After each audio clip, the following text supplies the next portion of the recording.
Alright. Maayong buntag, ma'am. Unsay pangalan nato, ma'am? May. May. Pila edad ni Ma'am May? 48. 48. Taga-asa si Ma'am May? Nagsil. Ma'am? Nagsil. Okay. Unya, ma'am, sige pa check up ni mo karong adlaw, ma'am. Mataon-taon niya, 119 ako.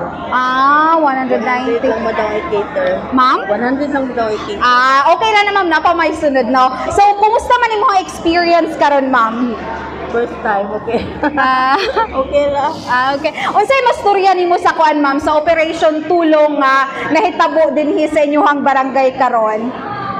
Okay lang man siya. Busog sa lugaw. Ma'am, Busog mo po sa lugaw. busog daw sa lugaw si ma'am, ayan. And unsay masulti nimo karon sa kuan, ma'am, sa nagdumala or nagdala ani nga event? Salamat kay nas. Nagpahigayon karon diri. Okay, ma'am.